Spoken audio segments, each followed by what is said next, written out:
Morning. Welcome home. Oh. Good to be home. I came straight from the airport to here. Good. You must have caught the first shuttle out of New York City. Well, there wasn't too much point in hanging around. I achieved all I could.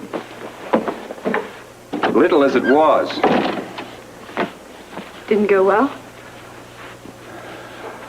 I wouldn't have come back to Port Charles so soon if it had. But tell me, did you find out anything at all about Dr. Campbell's disappearance? Well, this is definitely better. After chasing all over New York City in sub-zero temperature, walking through a drafty airport, and sitting in an equally miserable police station sipping lukewarm coffee, I can appreciate this. I'm glad. Remember, warm is better than cold. Write that down and remember it for the future. Would you hurry up and eat your toast, please? I'm dying to find out about this Campbell case. Not much to tell, really. Campbell never did reclaim his luggage from the airport. Did you find anything inside that you could use? Shaving kit, which we've dusted for Prince. What about his clothes? Well, can't lift Prince off clothes up. No, I know. And the kid? It was clean. Not one single print on it. But isn't that unusual? Not necessarily. What about the vagrant? Useless. Knew nothing at all about Campbell. And you believed him? Until I get proof to the contrary, I'll have to. Oh. And there no other clothes in the suitcase?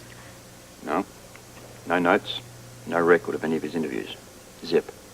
That's strange for someone who's working on a book. Think so, wouldn't you? Too bad you couldn't find who it was he was going to visit in New York. I'm not sure it would have really made much difference. Why'd you say that? I don't think he got to see him. So you're right back to where you started. Yeah, pretty much. You know, I still can't understand why there were no notes in his luggage. No records. No books, nothing. Maybe he used a tape recorder for his interviews. If he did, wouldn't he kept it with him whilst he was on the plane? That'd be my guess. Oh, no, this is all very strange. And frustrating. My trip to New York was a virtual waste of time, and Campbell is still missing. While we're on the subject of missing persons, you know, we haven't seen Brian and Claudia in ages.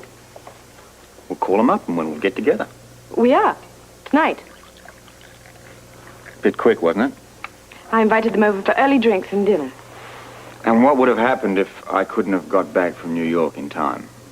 Well, then I would have entertained them on my own, but this is much nicer. You don't mind, do you? No, not at all. Give me a chance to talk to Brian about what's going on in the local government. What with playing detective of late, I haven't had much time to play commissioner. And you've been loving every minute of it. I've got to admit, I like getting out in the field. Keeps me sharp. I wouldn't mind that opportunity myself, you know. One crime fighter in the household is enough, my dear. You didn't say that when I busted the dance school bunch. You didn't give me a chance to say that. It all happened so quick. Well, anyway, that's history. And so's your crime-fighting career. We'll see. I don't know whether I like the sound of that.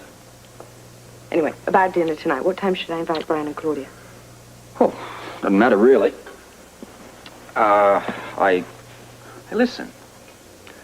Call up Grant and Celia, and we'll see if we can make a night of it. What a good idea. Brian and Grant are friends, and I know since Grant's been working on construction, they haven't had a chance to see each other much. I'll go and call Celia. I could certainly use a nice, relaxing evening with some friends. Get my mind off this Campbell business. You still have no idea of his whereabouts? This guy has literally vanished into thin air, and I have no idea where to start looking. Hello, Paul Quartermain. Hi, Jimmy Lee. It's Holly. Hi, Holly. How are you? I'm fine, thanks. Do you think you could get a message to Grant for me, could you?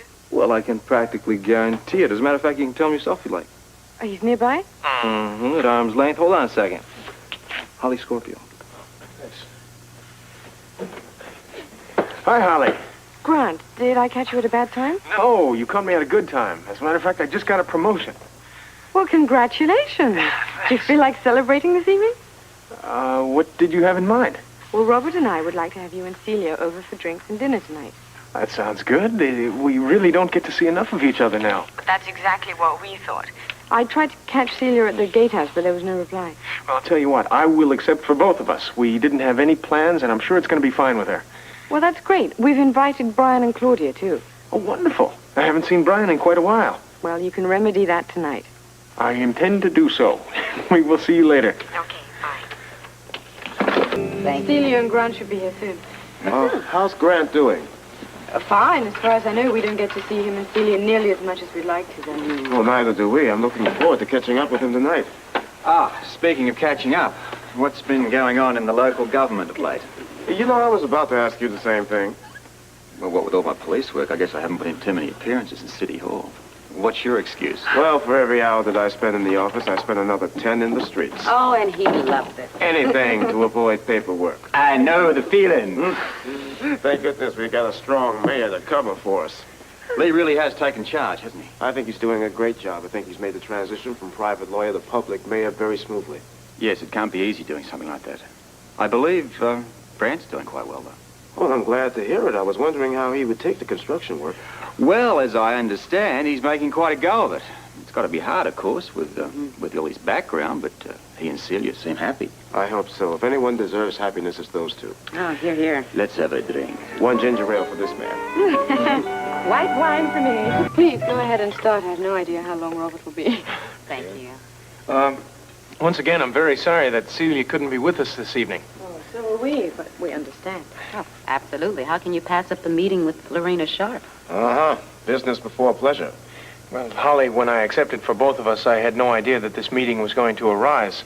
In fact, it was a last-minute thing. These things happen. I hope she gets the job. Oh, yes. Now, wouldn't that be wonderful? Does she think that her chances are pretty good? Well, that's what she said, anyway. Be quite a coup if she pulls it off. Well, I've always envied Celia's artistic talent. Oh, so have I. I wish I had some of them. Honey, why don't you look into working at the Avalon, too? Me? Sure. I think you'd be great with the society types. You'd be right in your own element.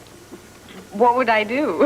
I don't know. There must be some kind of promotional work. How about social director? This is a health club, not a cruise. You'd be surprised how similar they are, dear. Well, I wouldn't know.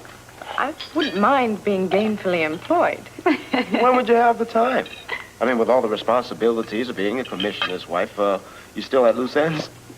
Yes, a surprise, isn't it? But I've been filling my time pretty well. In fact, I just made contact with an English club in Port Charles. Now, what do they do? Sit around and pine for the old country, I suppose. I don't know. I think it'll be fun to mix with some of my fellow expatriates. I know exactly what you mean. I do find myself missing the British connection every now and then. There is something about the country that you were raised in. Things that are very hard to forget. They can just be little things, but somehow they stay with you. Yeah. That's exactly how I feel about England. I'm sorry. Oh, Hey. We were beginning to get a bit worried about you. I got a bit tied up on the phone. Anything important? Yes, it was. Can you share it with us civilians? I think so. Grant, this could be of particular interest to you. That was the New York City police on the phone, airport precinct. They just found Dr. Campbell's overcoat stuffed into a trash bin at the airport. How long had it been there? Hard to say. Garbage hadn't been collected for a couple of days. still no sign of the doctor himself? Nothing. How did they know it was Campbell's overcoat? The label inside came from a haberdasher's in Cornwall, England. Cornwall? Where in Cornwall? A village your namesake knew quite well. One called Rockmore.